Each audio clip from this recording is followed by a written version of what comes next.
Dua ikan. Masih ingat Bapak Ibu ceritanya? Masih. Di mana Yesus buat mujizat hanya dengan 5 roti 2 ikan dibagi kepada berapa banyak Bapak Ibu? Kepada 5.000 orang. Sisanya berapa Bapak Ibu? 12 bakul. Bukan 12 bakul. Bapak Ibu, kita nggak tahu satu bakul itu isinya berapa banyak. Bapak Ibu, dengan akal sehat kita, dengan logika kita, itu nggak mungkin bisa terjadi. 5 ditambah 2 dibagi 5.000, sisanya 12 bakul. Bapak Ibu, dengan baik. Profesor, doktor, karburator, bocor mana? Halo? Yang bisa memecahkan ini, kecuali kita punya Yesus. Tepuk tangan dong buat Tuhan, itu luar biasa. Amin. Mari Bapak Ibu, kita jangan batasin Tuhan yang unlimited, Tuhan yang tidak pernah terbatas dengan pikiran kita terbatas. Setuju Bapak Ibu? Setuju. Nah, malam ini kita akan bedah tuntas. Kita akan benar-benar pelajari bagaimana mujizat itu terjadi setiap hari dalam hidup kita sebagai orang percaya. Memang Bapak Ibu, dari semua mujizat-mujizat yang ada, satu mujizat yang paling hebat. Ayo, apa kira-kira? Keselamatan. Ya, semua mujizat itu luar biasa, spektakuler. Mati bangkit, lumpuh berjalan, buta melihat. Oke, tapi jangan lupa, di atas semuanya mujizat keselamatan itu jauh lebih dahsyat. Bapak Ibu? Nah, kita melihat caranya gimana Bapak Ibu. Mujizat boleh terjadi setiap hari dalam hidup kita. Oke, dalam hidup Bapak Ibu. Ya, Yeremia 17 ayat ke-5. Sama-sama baca 2-3. Beginilah firman Tuhan. Terkutuklah orang yang mengandalkan manusia, yang mengandalkan kekuatannya sendiri, dan yang hatinya menjauh daripada Tuhan.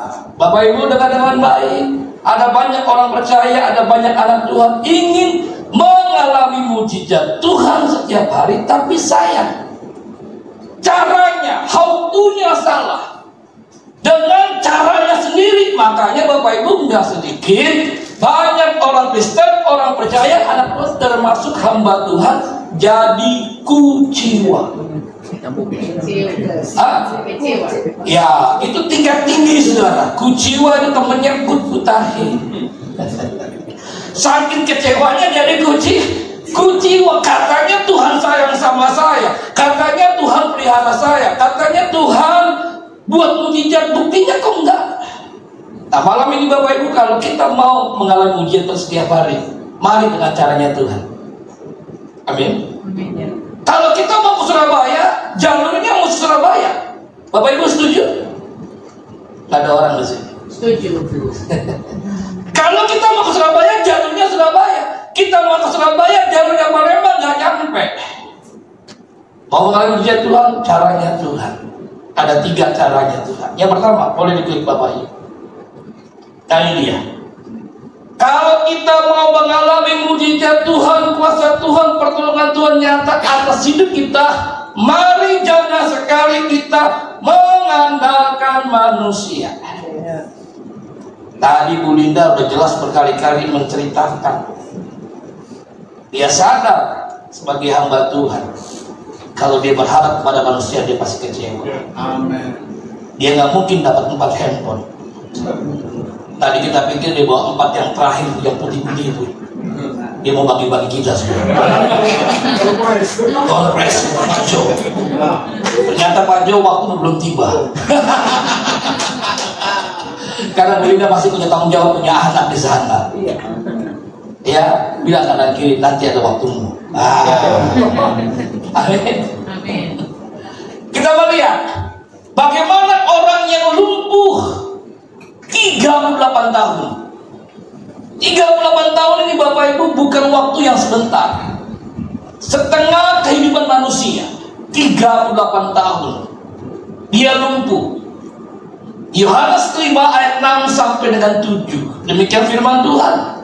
Ketika Yesus melihat orang itu berbaring di situ, itu orang lumpuh yang 38 tahun, dan karena Yesus tahu bahwa ia telah lama dalam keadaan itu, berkatalah istri kepadanya. Pertanyaannya sederhana Bapak Ibu, maukah engkau sembuh? Jelas Bapak Ibu? Maukah engkau sembuh? Semestinya jawabannya mau atau tidak. Contohnya, Bapak Ibu mau makan? Mau. Jangan bilang begini, mau makan Bapak Ibu, nggak ada yang kasih saya makan. Itu namanya kelarin Bapak Ibu. Ditanya sama Yesus, maukah kau sembuh? Orang sakit itu bilang apa?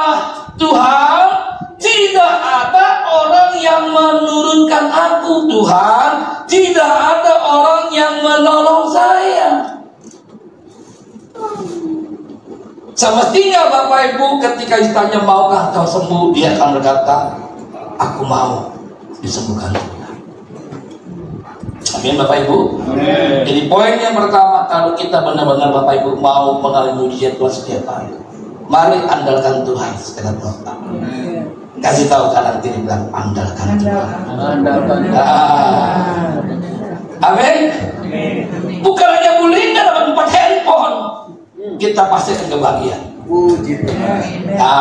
Banyak yang percaya. Oh percaya. Amin. Nanti ada waktunya, ada saatnya. Masalahnya Bapak Ibu, itu dia bilang hari ini katanya. Masalahnya Bapak Ibu, kita itu mau atur Tuhan. Kita sok tahu, merasa apa? Tuhan, ini udah mepet, ini udah mendesak.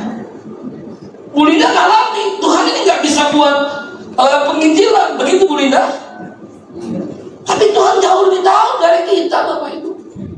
Nah, kalau kita tahu Bapak Ibu endingnya memang orang lumpuh ini tetap disembuhkan Tuhan. Amin Bapak Ibu. Tuhan bilang apa? Angkatlah tilammu, bangkit dan berjalan. Tepuk tangan buat Tuhan. Poin yang pertama Bapak Ibu, kalau kita mau mengalami mujizat Tuhan setiap hari, yuk andalkan Tuhan. Tuhan bisa pakai manusia untuk menolong kita. Bapak Ibu setuju? Tapi ingat, dengan caranya Tuhan. Nah kebanyakan Bapak Ibu, kita mau mengalami Tuhan, tapi caranya cara kita. Contoh, ya, ketika kita butuh uang, siapa yang kita ingat? Gak ada orang di sini. Oh puji Tuhan. Ya, kalau Tuhan, kebanyakan ingatnya siapa? Siapa ini bos yang kaya, banyak uangnya, yang gak ada seri? Betul atau betul? Yang bisa kasih pinjam utang tanpa harus bayar. Haleluya, puji Tuhan. Bilang kanan kiri, jangan pura-pura gak ngerti deh.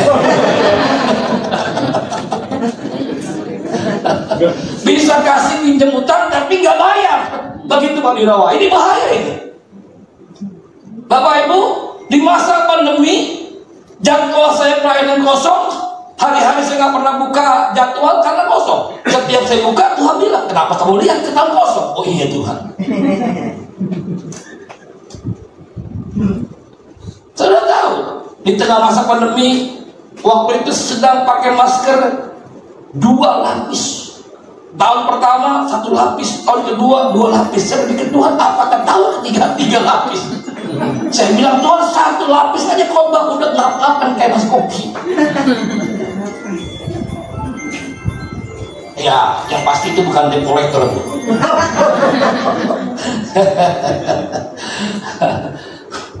Saudara, satu bapak telepon saya bilang, Pak Pendeta kita bisa ketemu. Waduh, saya bilang gimana nih orang? Ya, nggak pernah keluar, mau ngobrol ya sudahlah. Ya, yang penting kita jaga jarak aja, social distancing. Cari meja yang agak panjangan, yang lebar, saudara. Jadi kau di sana, aku di sini. Ya kan, benar cuma berdua. Itu pria bilang begini, Pak Pendeta, gimana jadwalnya? Itu pertanyaannya. Saya jawab dengan mantap, kosong. Apa yang Pak Pendeta saya bisa bantu? Haleluya. Saya bilang, kamu bertanya-tanya. Saya bilang begini, mau tahu aja, mau tahu banget. Kasih tahu nggak ya? Pak Pendeta, jangan sungkan. Kasih tahu aja apa yang saya perlu bantu. Hanya lagi, saudara. Bapak Ibu tahu? Apa saya kasih tahu? Saya nggak kasih tahu. Padahal waktu itu kedua putri kami dua-duanya masih kuliah. Kalau sekarang yang besar sudah lulus dan yang kecil nanti November di wisuda. Jadi waktu itu benar-benar kami sedang membutuhkan uang yang sangat besar, biaya besar. Tapi saya bilang begini sama Tuhan, Tuhan, kalau memang Tuhan berkati orang ini, orang berkati saya lewat orang ini, saya bilang dengan caranya Tuhan. Saya tidak mengandalkan manusia. Karena apa? Kita bilang apa? Terkutuk. Mengandalkan manusia pasti kecewa. Kenapa? Manusia terbatas. Sampai pulang orang itu masih bilang begini, Pak Pendeta, jangan sungkan, jangan ragu-ragu, mau butuh apa kasih tahu saya. Saya bilang, Pak, terima kasih. Saya pulang dengan sukacita dan saya tanya tadi ngomong apa, saya cerita. Bapak Ibu tahu apa terjadi? 1 minggu kemudian, dengar-dengar baik, 1 minggu kemudian dia bilang begini, Pak Pendeta, saya minta nomor rekening. Saya ini hamba Tuhan yang baik, orang minta saya kasih. Amin. Bilang sama anak ini, gitu aja kok repot. Saya kerja baik, dia minta saya kasih. Amin. Senyummu kayaknya bukan, minta bagian.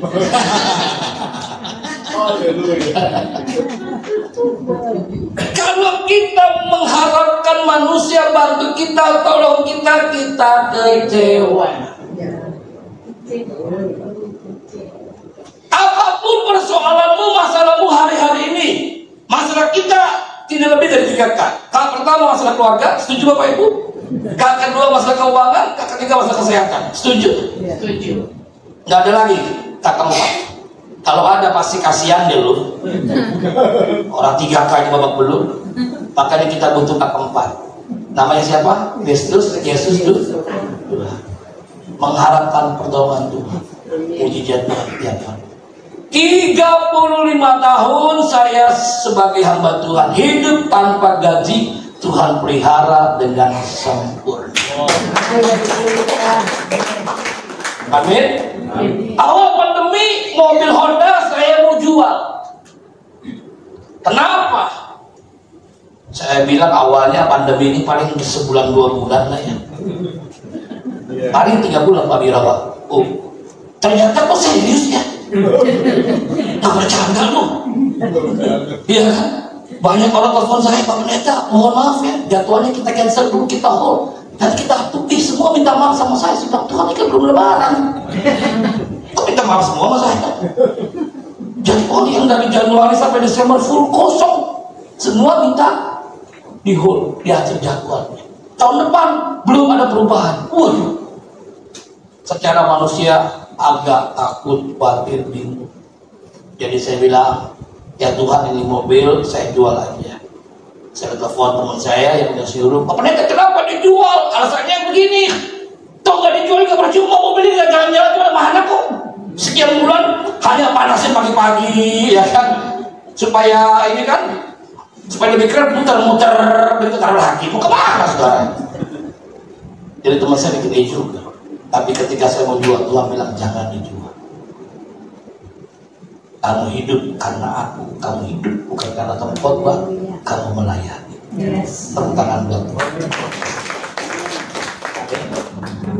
Setelah selesai pandemi, baru Tuhan bilang apa? Mobil ini dijual ya Honda. Sekarang Tuhan ganti mobil yang jauh lebih bagus. Secara akal sehat itu nggak mungkin. Ya. Bagi Tuhan tidak ada yang mustahil. Bagi Tuhan tak ada yang mustahil. Bagi Tuhan tidak ada yang mustahil. Hanya masalahnya kita percaya nggak? Hanya masalahnya nggak mau nggak kita mengandalkan Tuhan.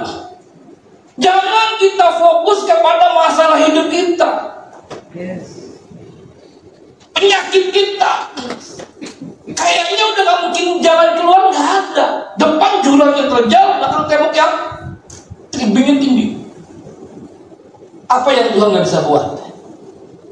Semua bisa Tuhan buat. Amin. Jadi malam ini Bapak Ibu, selesai khotbah saya mau berdoa buat Bapak Ibu secara pribadi yang memang Bapak Ibu mau didoakan. Yang pasti juga nanti ada yang didoakan ulang tahun. Fotonya semua udah ada lengkap Bapak Ibu ya. Yang ulang tahun datang ya. Nggak datang rugi loh, nggak ada kuenya. Poin pertama mengenai ujian Tuhan, jangan andalkan manusia, andalkan Tuhan. Jelas ya? Yang kedua, ya Bapak Ibu, jangan mengandalkan kekuatan sendiri. Capek, stres. Kenapa? Kita terbatas. Kalau saya mengandalkan jadwal saya khotbah, saya nggak bisa hidup. Satu istri, dua putri, dua ibu janda yang waktu itu masih hidup dan sekarang dua-duanya sudah dipanggil pulang ke rumah bapak. Dua-duanya di masa pandemi meninggal. Yang pertama mami saya dulu, bukan karena COVID, tapi karena gula dari tinggi langsung drop, 3 hari koma, Tuhan panggil. Yang terakhir mami mertua.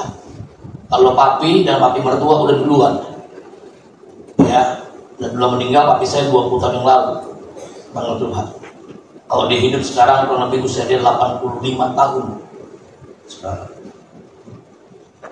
Jadi waktu itu saya benar-benar memerlukan sebuah kebutuhan yang besar. Kalau saya mengandalkan kekuatan saya, selesai semua. Anak akan DO, tapi nggak bisa menikmati apa-apa. Justru di masa pandemi, Bapak Ibu dengar dengan baik, segala kemuliaan buat Tuhan. Di masa pandemi jadwal saya kosong. Justru di masa pandemi saya paling banyak memberkati orang. Saya cek di tabungan, itu duit tidak pernah kosong. Seperti orang yang sombong, yang agak lugu, atau lucu dan lagu. Naik mobil, naik motor, tuh berhenti, kasih duit, saya bagi duit. Kenapa? Berkatnya dari Tuhan. Setuju Bapak Ibu? Bukan saya kelebihan uang, justru saya kekurangan uang, makanya saya menabur. Apa yang kita tabur kita akan tuai. Lihat saudara, ini orang yang sombong, mengandalkan sendiri. Daniel 4 ayat 30 sampai 31. Berkatalah raja siapa namanya? Raja Nekat. Saya panggilnya Raja Nekat. Kenapa? Dia raja yang berani paksa manusia menyembah patung. Makanya saya bilang raja bukan Nebukadnezar, Raja Nekat, saudara. Apa dia bilang? Bukankah itu Babel yang besar itu, yang dengan kekuatan kuasaku dan untuk kemuliaan kebesaranku telah kubangun menjadi kota kerajaan. Sombongnya ampun minta ampun. Raja Nekat belum habis bicara ketika suatu suara terdengar dari langit, kepadamu dinyatakan, ya Raja Nebukadnezar, bahwa kerajaan telah beralih daripadamu. Orang Sunda bilang tunyaho. Rasain dulu. Terus, ayo Bapak Ibu, klik lagi. Lihat, engkau akan dihalau dari antara manusia dan tempat tinggalmu akan ada di antara binatang-binatang di padang. Raja yang hebat, yang terpandang terhormat, yang kaya raya, sukses ini ampun, tinggalnya di padang. Makannya rumput, kepadamu akan diberikan makanan rumput seperti kepada lembu. Dan demikianlah akan berlaku atasmu sampai 7 masa berlalu, hingga engkau mengakui bahwa yang maha tinggi berkuasa atas kerajaan manusia dan memberikannya kepada siapa yang dikehendakinya. Berikan tepuk tangan. Kalau kita makin diberkati Tuhan, makin kaya, makin sukses, ingat Bapak Ibu, jangan sombong. Coba kanan kiri bilang, jangan sombong. Semua karena anugerahnya, semua karena Tuhan, bukan perbuatan kita. Saya sadar Bapak Ibu, saya ada sampai saat ini bukan karena manusia, bukan karena saya hebat, karena saya bisa, saya mampu. Bapak Ibu dengar dengan baik, saya ini hamba Tuhan yang saya khotbah di mana-mana, saya tidak pernah minta jadwal khotbah. Waktu itu bulan apa Bu RT bilang minta khotbah, tiba-tiba Bapak harus dilantik ada tugas khusus. Pak Bang, maaf ya. Iya, nggak apa-apa. Akan saya ucapkan selamat kepada Pak Biro, begitu ya Pak ya. Selamat buat tugas tanggung jawab yang lebih besar. Saya nggak bilang lagi sama Bu, kapan nih jadwal yang berikutnya? Enggak Ibu ya? Nggak ada. Buat saya begini Bapak Ibu, saya dekat dengan si ACB, saya tidak pernah minta untuk khotbah. Karena saya tahu ketika saya berdiri di mimbar ini adalah ketetapan Tuhan. Amin. Bahkan ketika saya belum berkhotbah duduk di situ, saya bilang, Tuhan, kalau Engkau nggak urapi saya, bukan ngajak Tuhan. Kalau Tuhan nggak berikan saya pengurapan hikmat, saya nggak akan khotbah. Karena saya tahu saudara, orang yang sombong ini begini. Amsal 16 ayat 5. Orang yang tinggi hati, orang yang sombong adalah kekejian bagi Tuhan. Orang yang sombong tidak akan pernah luput dari hukuman. Jadi saya adalah hamba Tuhan yang paling takut saya mencuri kemuliaan Tuhan. Kalau orang puji saya, Pak, khotbahnya bagus, khotbahnya keren, khotbahnya memberkati, saya mau bilang gini, Bapak Ibu, yang lebih keren lagi dengan baik kalau kita menjadi pelaku firman. Dua orang yang manggut, yang lain masih loading. Amin. Amin. Tepuk tangan buat Tuhan. Khotbahnya bagus, khotbahnya memberkati, khotbahnya keren. Kalau kita nggak praktek hidup dalam firman, nothing, nggak ada artinya. Nah makanya saudara, mari kita mau ingat sama diri kita.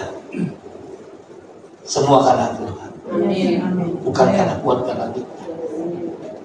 Saya khotbah bisa satu minggu berapa kali saya khotbah. Ada yang bilang begini, Pak, apa khotbah dari pagi sampai sore malam Bapak nggak capek? Enggak. Suara Bapak nggak berubah tai-tai? Enggak. Justru saya capek kalau nggak khotbah. Haleluya. Makin saya khotbah 1 tahun, saya makin mendidih. Ini saya dengan putri saya, kami dari pagi berangkat. Tadi khotbah di Depok, di Bekasi, dekat Harapan Baru, Bekasi. Jadi kemarin kurang lebih sekitar 22 menit lah Pak, makanya cepat kemarin nyampe. Badan saya tetap fit, tetap sehat, tetap bugar.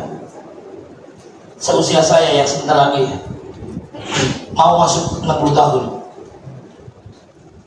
saya nggak pernah sakit. Kenapa? Satu karena Tuhan. Kenapa? Saya menjaga kesehatan. Yang pagi saya bangun setengah 5 pagi, jam 5 saya berjalan kaki 1 jam 5 kilo.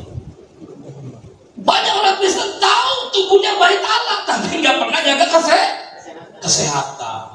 Makan bebas. Kita pelayan di puncak, hamba Tuhan, saya dibilang, Pak, ini kambing. Iyalah Pak, siapa yang bilang itu ayam? Saya kalau orang kasih tahu udah auban kepala batu, saya lepasin aja. Temannya bilang, Pak, ingat darah tinggi, tenang aja, darah itu lebih tinggi dari kambing. Oke lah kalau begitu.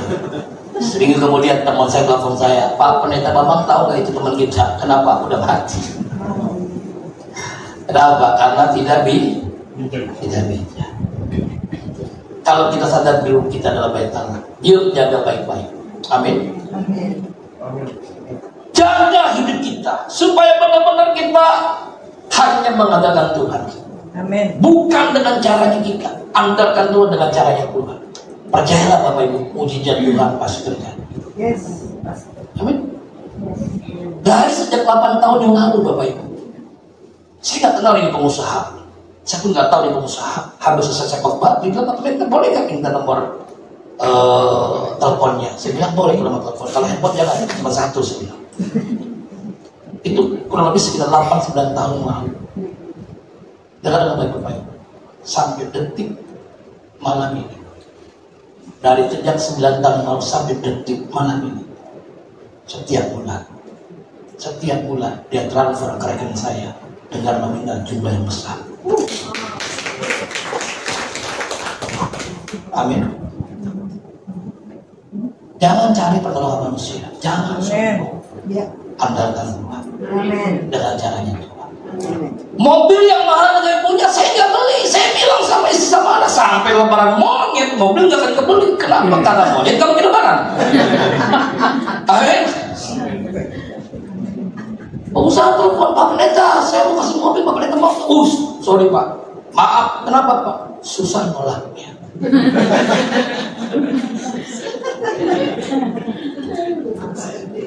Jangan sombong. Makin kaya, makin sukses, makin diberkati. Ingat, semua karena Tuhan. Amin. Poin yang ketiga yang terakhir, harus kita boleh pulang. Wah, langsung bilang nggak bisa Pak. Ini mesti segera diselesaikan, ya selesaikan sama-sama sebenarnya. Oke, ayo Bapak Ibu. Ya, yang hatinya jauh dari Tuhan. Yang pertama, jangan mengandalkan manusia, jangan mengandalkan kekuatanmu. Kesaksian Pak Yohanes itu luar biasa. Dari nothing Tuhan buat menjadi something. Begitu Pak Yohanes ya. Sekarang berapa muridnya? 100 berapa? 120. Tepuk tangan buat Tuhan. Kalau sehat nggak mungkin, pinter enggak, juara 3 nggak di belakang, orangnya nggak sabaran. Muridnya pertama orang hiperaktif, datang aja ketemu di peluit udah stres dia. Lihat anak laki-laki ya, lompat sana terbang sini. Waduh Tuhan tolong, jangan salah alamat rumah kayaknya. Nggak ada kebetulan Bapak Ibu. Andalkan Tuhan, itu kuncinya. Hakim 16 ayat 20. Lalu berserulah perempuan itu. Siapa perempuan itu? Adalah Delilah. Orang Filistin menyergap engkau Simson, maka terjadilah Simson dari tidurnya serta katanya dengan sombongnya. Seperti yang sudah aku akan bebas dan akan meronta lepas, tetapi tidak diketahui bahwa Tuhan telah meninggalkan dia. Tadi kesaksian Mulinda bilang, gara-gara handphone waktumu dengan aku makin berkurang. Bukannya tidak ada Mulinda ya, ada.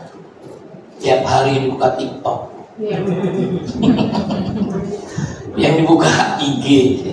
Bukannya boleh Bapak Ibu. Saya ini hamba Tuhan yang punya segalanya.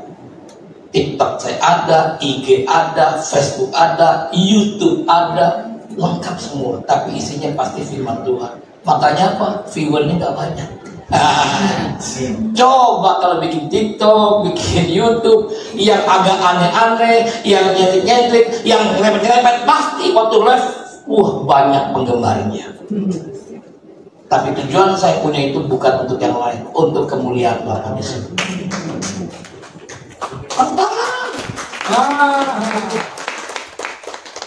Lihat saudara, Simson hambanya Tuhan, nasirnya Tuhan, yang dipakai di dalam Tuhan. Tapi lihat akhir hidupnya sangat menyedihkan. Dia harus kehilangan kedua biji matanya.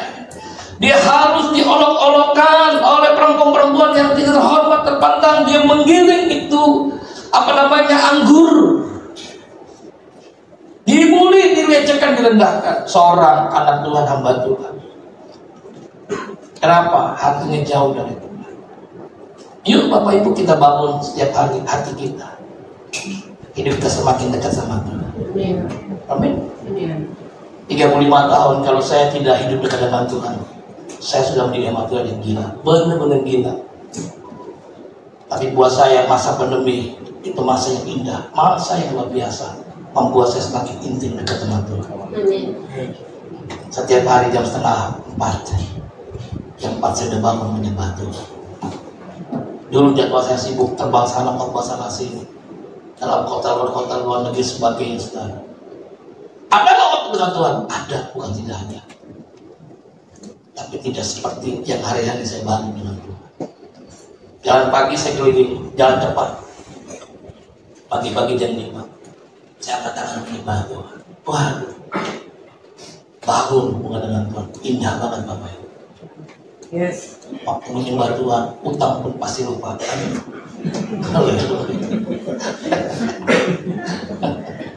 Ayat yang terakhir, karena saya sudah tahu Bapak Ibu sudah berkata, Pak Pendeta, ini terus bunyi toh. Ayat yang terakhir, Yeremia 17 ayat ke-7. Semua baca sama-sama 2, 3. Diberkatilah orang yang mengandalkan Tuhan, yang menaruh harapannya pada Tuhan. Ia akan seperti pohon yang ditanam di tepi air, yang merambat akar-akarnya ke tepi batang air, dan yang tidak mengalami datangnya panas terik, yang daunnya tetap hijau. Katakan amin. Yang tidak khawatir dalam tahun kering, dan yang tidak berhenti menghasilkan buah. Amin. Lihat Bapak Ibu, ketika kita menempel dengan Tuhan, ketika kita menaruh harapan pada Tuhan, apapun badainya, apapun persoalan guncangan, tidak pernah membuat takut dan khawatir. Kenapa kita khawatir? Kenapa kita takut? Karena pengharapan kita bukan pada Tuhan, kepada manusia yang terbatas. Kenapa kita khawatir? Kenapa kita stres? Kita mengandalkan kekuatan kita. Capek Bapak Ibu. Saya menikmati hidup sebagai hamba Tuhan 35 tahun. Saya bangun dengan Tuhan, saya gak pernah pusing. Kalau dulu saya paling takut kalau gak khotbah. Kenapa setelah saya bertanggung jawab punya istri dan punya anak? Sekarang kalau gak khotbah saya gak pernah pusing. Karena Tuhan bilang, kamu hidup bukan karena kamu khotbah, Ya. bukan karena kamu melayani, kamu hidup karena aku. Amin. Burung di udara Tuhan pelihara, bunga bakung di lembah Tuhan hias. Apalagi sebenarnya saya. Amin. Amin. Biar Bapak Ibu datang sama Tuhan, kita berdiri. Percaya, mujizat Tuhan pasti terjadi. Sebab kau besar. Sebab kau besar, berbakat ajaib, tiada seperti Anda, tiada seperti Engkau. Sebab kau besar, berbakat ajaib, tiada seperti Anda. Mari angkat tanganmu. Tiada seperti Engkau. Katakan dengan imanmu. Sebab kau besar Tuhan. Sebab kau besar, perbuatan ajaib, tiada seperti Engkau. Amin. Tiada seperti Engkau. Sebab kau besar, perbuatan ajaib, tiada seperti Engkau. Amin. Tiada seperti Engkau. Amin Tuhan. Biarkan musik dengan lembut. Mari Bapak Ibu pejamkan matamu. Taruh kedua tanganmu di dadamu. Izinkan kebenaran firman yang kau dengar sore hari ini menjelang malam melembutkan setiap hati kita. Apa yang menjadi ketakutanmu hari-hari ini? Apa yang menjadi kebimbangan, keraguan, kekhawatiran, keputusasaan, badai tantangan yang kau hadapi hari-hari ini? Mungkin kau berkata, Tuhan, sepertinya aku udah gak kuat lagi. Sepertinya semua adalah jalan buntu Tuhan. Sepertinya udah gak ada pertolongan. Bapak Ibu malam ini dia berkata kepada kita, mujizat itu nyata. Mujizat itu pasti terjadi dalam hidup kita setiap hari. Asalkan dengan caranya Tuhan, dengan waktunya Tuhan. Dia adalah sumber mujizat buat kita. Jangan berharap sama manusia, karena manusia terbatas. Jangan mengandalkan kekuatanmu, kau akan capek. Mari bawa hidupmu, hidup kita semakin hari semakin intim, semakin dekat dengan Tuhan. Biar kita mengakhiri hidup kita finishing well, hubungan semakin intim dengan Tuhan. Simpson sebuah contoh yang nyata. Dia kehilangan kedua biji matanya. Dia mengizinkan dosa merusak, menghancurkan kehidupan dia. Bahkan dia berkata dengan sombongnya, seperti yang sudah-sudah, aku akan bebas dan meronta. Dia nggak tahu Tuhan sudah tinggalkan dia. Malam ini Bapak Ibu, kalau memang ada yang mau didoakan secara khusus, saya mau berdoa Bapak Ibu. Kalau Bapak Ibu merasa, Tuhan, aku butuh mujizat. Tempat di mana kau berdiri, tinggal Bapak Ibu angkat tanganmu tinggi-tinggi yang kanan, taruhkan tangan kiri. Kalau ada, saya mau berdoa buat Bapak Ibu. Terima kasih Tuhan Yesus, terima kasih. Terima kasih Tuhan. Haleluya. Terima kasih. Terima kasih Tuhan Yesus. Haleluya. Saya minta dari teman-teman saya para hamba Tuhan boleh membantu untuk mendoakan tiap tangan-tangan terangkat. Terima kasih Tuhan Yesus. Terima kasih. Haleluya.